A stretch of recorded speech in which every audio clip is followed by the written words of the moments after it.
Libro El cociente Agallas del Dr. Mario Alonso Puig. Capítulo 17. Los ojos del corazón. Existe una fuerza en el universo que, si se lo permitiéramos, fluiría a través de nosotros produciendo resultados milagrosos. Mahatma Gandhi. Todos hemos oído hablar de un síndrome llamado trastorno de déficit de atención, que puede ir o no acompañado de la hiperactividad. Los niños que lo sufren tienen una gran dificultad a la hora de atender y darse cuenta de ciertas cosas que están pasando a su alrededor. ¿Qué pasaría si todos tuviéramos ese déficit de atención en aquellos asuntos que trascienden la materia? Hay muchas personas que a lo largo de la historia nos han dado algunas claves para estar más atentos a todo aquello que surge en esta dimensión. Las personas que creen en la existencia de esta dimensión del espíritu sostienen que los seres humanos somos una unidad compuesta por cuerpo y alma. Para ellas, nosotros somos espíritus corpóreos y al morir desaparecerá nuestro cuerpo, pero no nuestro espíritu porque es inmortal. Aquello que es inmortal ni está sujeto ni está limitado por las leyes del espacio y del tiempo. No cabe duda de que si existieran en nosotros esas dos dimensiones tan diferentes, la material y la espiritual, también tendrían que existir dos tipos de necesidades distintas. Por un lado, experimentaríamos las correspondientes a nuestra dimensión material y por otro, las derivadas de nuestra dimensión espiritual. Desatender ambas necesidades puede acarrearnos serios problemas, tanto a nivel de nuestro cuerpo como a nivel de nuestra mente. Por eso dedicamos las 2 etapas anteriores de nuestro viaje a conocer y comprender la dimensión de la materia, para así poder superarnos mejorándola. En esta tercera etapa, la de trascendernos, no hay nada que mejorar ni superar, porque todo es ya perfecto. Lo que sí existe es la posibilidad de descubrir, de desvelar y de comprender aquello que llena nuestra vida de sentido. Durante una época de su vida, Sakyamuni Buda creyó que el cuerpo era como una prisión para su conciencia, y de hecho lo sometió a tal tipo de privaciones que estuvo a punto de morir. Si no murió fue por 2 razones. La primera, que una campesina al verle tan demacrado, le alimentó a base de tazones de arroz. Y la segunda razón por la que el príncipe Gautama Siddhartha sobrevivió fue porque él mismo se dio cuenta de su craso error. En otro lugar del mundo, Atenas, y por la misma época, Platón sostenía que el cuerpo era la cárcel del alma, lo que implicaba que el espíritu solo podía liberarse cuando muriera el cuerpo. En su precioso mito del auriga, Platón describe con un relato de extraordinaria belleza y simbolismo cómo el alma cayó del cielo. Para Aristóteles, que fue el discípulo más relevante de Platón, el alma o principio vital moría con el cuerpo. Aristóteles distinguía entre los entes inanimados sin alma, como por ejemplo las piedras, y los entes animados, entre los que se encontraban las plantas, los animales y los seres humanos. Aristóteles hablaba del alma vegetativa, propia de las plantas, del alma animal y del alma racional propia de los seres humanos. Recordemos que Aristóteles definía al hombre como un animal racional. Como vemos por los ejemplos anteriores, el interés por lo espiritual es algo que se observa en muy diferentes culturas. Santo Tomás de Aquino en el siglo XIII decía: el ser humano es un ser abierto al infinito. Tal vez es de esta apertura al infinito de la que hablaba el Aquinate, de donde nace el anhelo por conectar con algo que está más allá del bienestar, que simplemente colma los sentidos. Quizás surja de ahí la profunda necesidad de sentir eso que no colma los sentidos, porque ni siquiera puede ser percibido por ellos y que sin embargo sí colma el corazón. Cruzando el umbral de la materia. Si percibimos la espiritualidad como algo vago y abstracto, o si lo vemos como algo concreto, pero que solo podremos experimentar en otra posible vida, es difícil que vivamos en nuestro día a día inspirados, es decir, inmersos en el espíritu. Si existiera una dimensión espiritual aquí y ahora, una dimensión que nos ofreciera luz y guía, podría tener mucho interés el explorarla.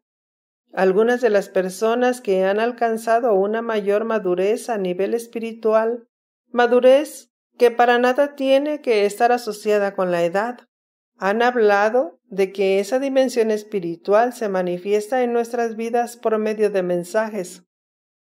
Estos mensajes con frecuencia pasan desapercibidos para nosotros o sencillamente los desestimamos por considerarlos no relevantes o fruto de una extraña casualidad. A veces se nos olvida que no suele haber casualidades, sino más bien causalidades.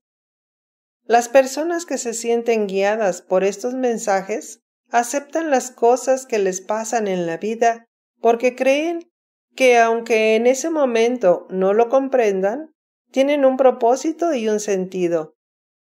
Tal vez todo lo que nos pasa traiga consigo una lección esencial para nuestra maduración interior.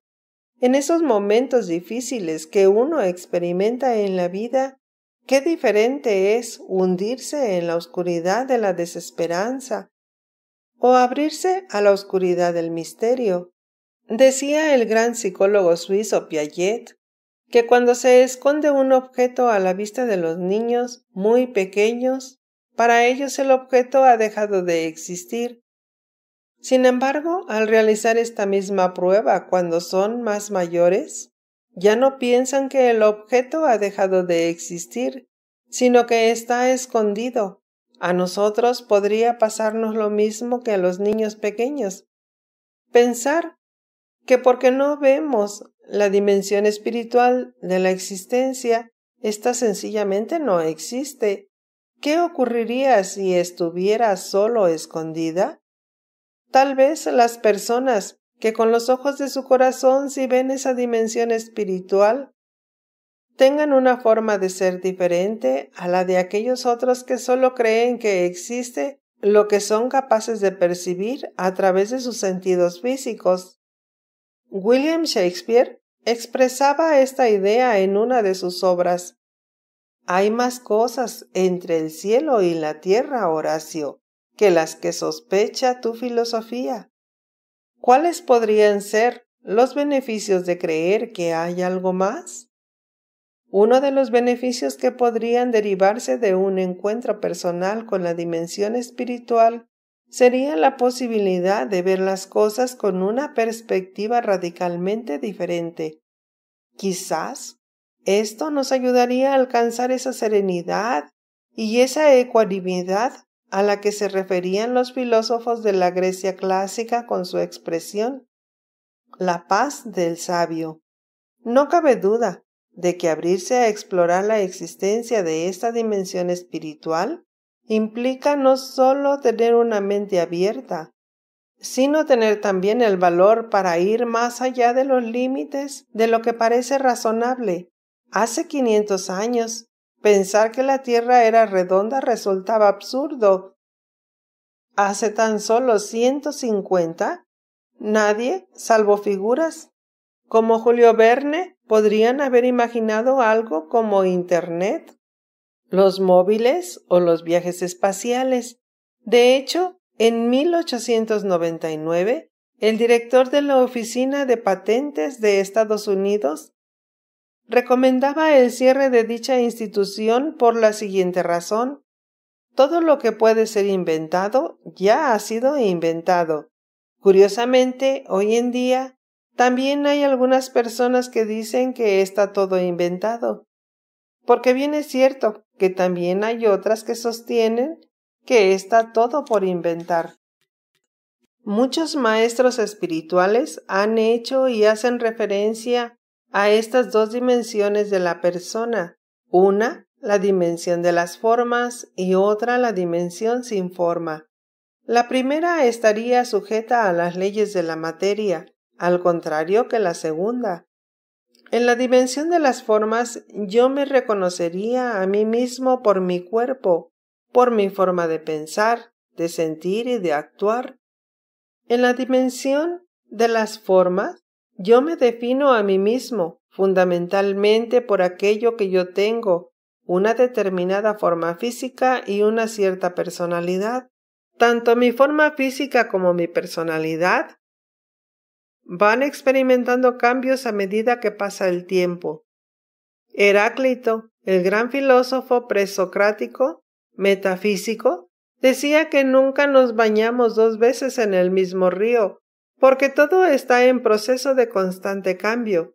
El conflicto surge cuando nos definimos exclusivamente en base a esta dimensión e ignoramos la posible existencia de esa otra dimensión que trasciende a la materia y que sería la dimensión del espíritu. A esta dimensión se refería también otro filósofo presocrático metafísico, Parménides de Elea, cuyo poema del ser es de una belleza sobrecogedora. Parménides decía que los procesos de cambio son una pura alucinación, un simple espejismo. Con frecuencia ambos filósofos presocráticos han sido contrapuestos porque aparentemente mantenían posturas contradictorias. Heráclito sostenía que todo cambia y Parménides que en realidad nada cambia. ¿Qué ocurriría si ambos tuvieran razón? Pero se referían a dos dimensiones radicalmente distintas del ser humano. Heráclito estaría hablando de la dimensión de las formas, sujeta por supuesto a las leyes del espacio y del tiempo. Un hombre, un caballo o una hormiga inevitablemente van cambiando y su forma acaba por desaparecer, volviendo sus átomos a formar parte de la naturaleza, la cual, a su vez, construirá con esos átomos otras nuevas formas. Parménides se refería a otra dimensión, a la dimensión del espíritu. Esta dimensión, careciendo de forma, no está sujeta a los cambios y es por consiguiente inmortal. Por eso los grandes maestros espirituales nos han animado a buscar en nosotros esa dimensión que se manifiesta cuando pregunto, ¿quién soy? Esta pregunta no puede obtener ninguna respuesta desde el intelecto, porque si respondo, yo soy un hombre, estoy atribuyendo una forma a lo que no tiene forma. Así pues, descubrir quién soy es una experiencia inefable, es decir, que no se puede describir con palabras. Es posible recurrir al lenguaje para dar una cierta orientación, pero no para describir aquello que está más allá de las palabras y de la percepción ordinaria. En el día a día se pueden experimentar ambas dimensiones si estamos atentos a algunas claves fundamentales. En la dimensión del espíritu no existe el tiempo y por consiguiente todo se vive en un presente continuo, ya que al no haber cambio tampoco puede haber pasado o futuro, sino tan solo el presente. Para acceder a esta dimensión hay que prestar atención a lo que sucede aquí y ahora. Es el espacio vacío que hay entre dos pensamientos. Normalmente uno está en lo que hace y no en lo que hizo o tendrá que hacer. Este espacio al que se accede a través de la meditación es muy incómodo para muchas personas porque se sienten perdidas si no están continuamente pensando. Ellas necesitan el ruido incesante que surge de sus cabezas, y por eso no soportan el silencio de ese vacío que, al no tener ninguna forma, contiene todas las posibles formas. Todo lo que hace la persona que vive atrapada en la dimensión del espacio y del tiempo sirve como medio para llegar a un fin. Si camina, en lugar de estar plenamente atento a su caminar, está pensando en el lugar al que tiene que llegar. Vivir encerrados en esta dimensión es vivir encerrados en nosotros mismos. Estamos ensimismados con la imagen que tenemos de nosotros y con aquello que creemos que nos define como personas. Cuando dejamos de pensar y entramos en ese silencio, en ese vacío sin forma, nos asustamos porque pensamos que vamos a perder nuestro sentido de identidad. Ni se nos pasa por la cabeza que ese vacío que tanto nos asusta es fuente de luz. Por eso la trascendencia es precisamente eso, salirse de uno mismo para descubrir su verdadera realidad y entonces reconocerse, esto es, volverse a conocer. Vivimos en una caverna y no lo sabemos. La reflexión que hemos hecho puede traernos a la mente el mito de la caverna de Platón, que nos cuenta la historia de un grupo de esclavos obligados desde niños a vivir encadenados en una cueva y mirando hacia la pared situada frente a ellos. Sobre dicha pared se proyectan las sombras que dibujan una serie de figuras que desfilan frente a una hoguera emplazada en el exterior de la cueva.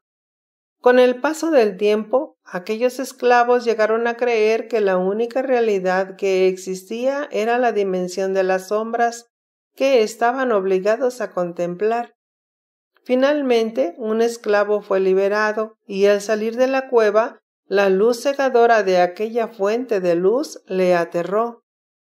Solo cuando sus ojos se acostumbraron, descubrió que había otra dimensión extraordinaria en la realidad.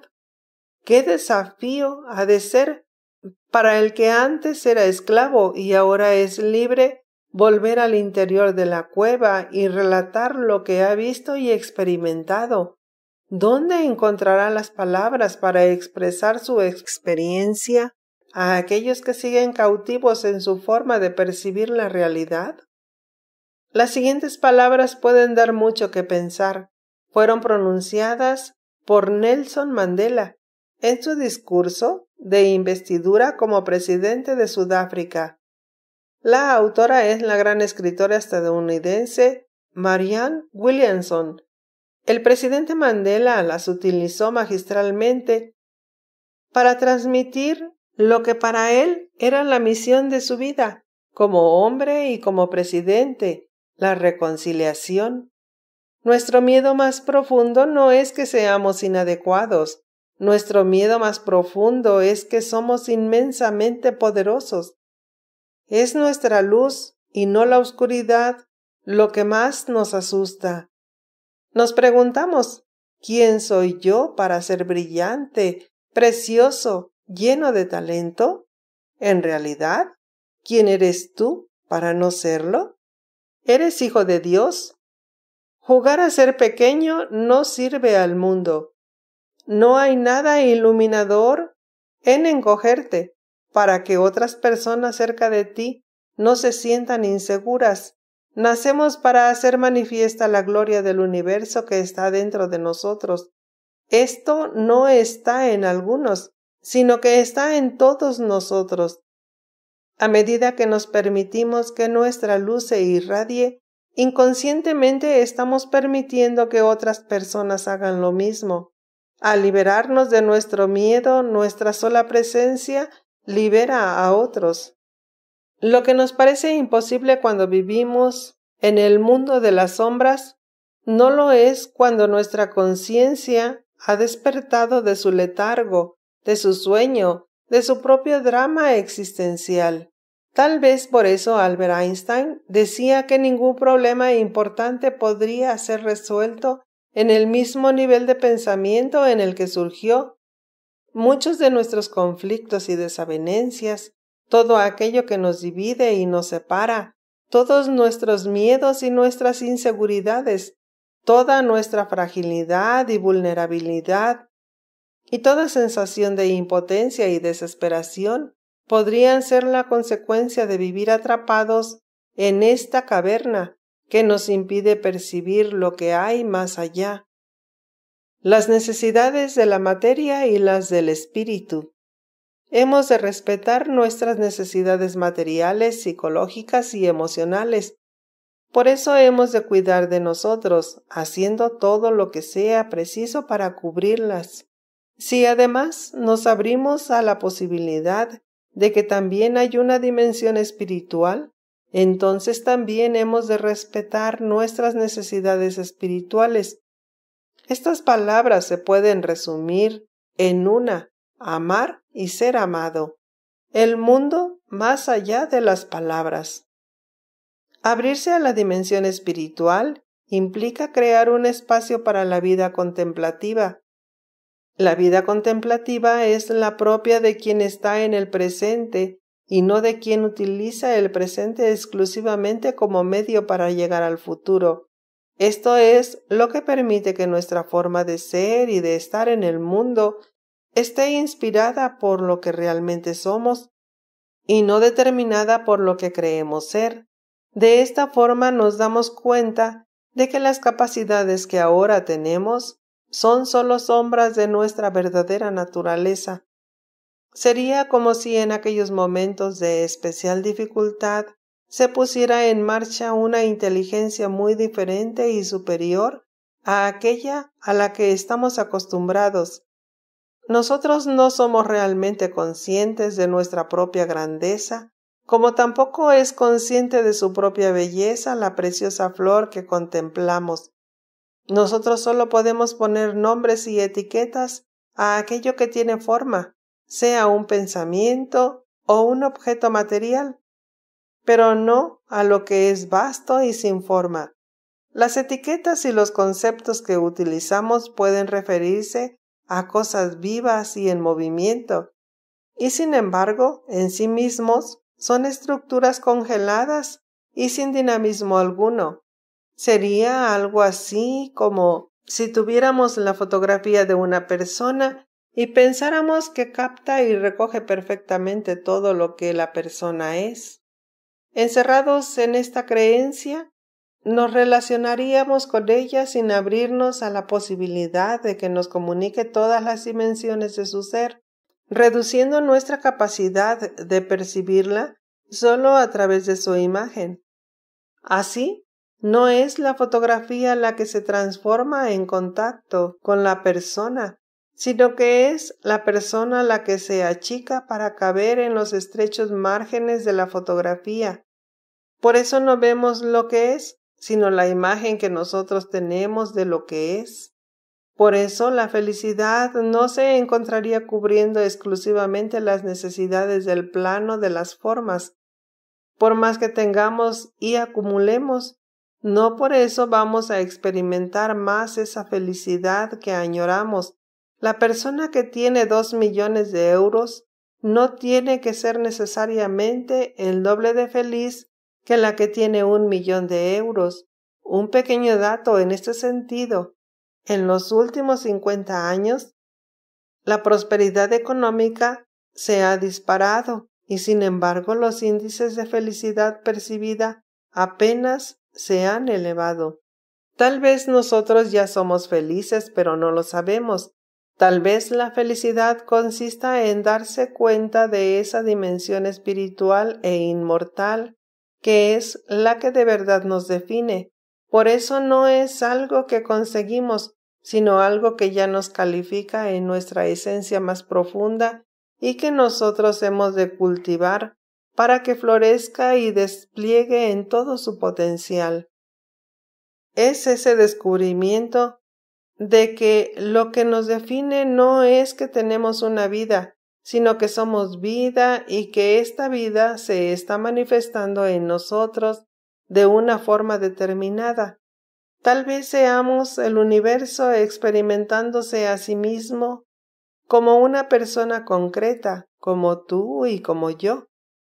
Eso es lo que somos más allá del mundo de las formas con el que nos hemos identificado. Nosotros no podemos definir con palabras lo que en realidad somos. Lo que sí podemos hacer es experimentarlo. Cuando somos capaces de reconocer en nosotros esa realidad preciosa, podemos también reconocerla en los demás seres, porque si bien hay múltiples formas, en ese espacio vasto y sin forma todo es uno. De aquí nace el amor, del reconocimiento de que nada es distinto y distante, sino tan íntimo como nosotros mismos. La pregunta más importante. Decía Albert Einstein que la pregunta más importante que cada uno de nosotros hemos de responder es: ¿estoy en un universo amigable o en un universo hostil? Si la respuesta que damos es que nuestro universo no es amigable, entonces lo lógico es que nos sintamos pequeños y permanentemente amenazados. Sin embargo, si pensamos que sí lo es, que el universo es amigable, viviremos más tranquilos y más serenos, conscientes, como decía Paulo Coelho, de que el universo confabula a nuestro favor. Hoy ya sabemos que vivir en un estado de tensión permanente ofusca nuestras capacidades mentales y daña severamente nuestro cuerpo.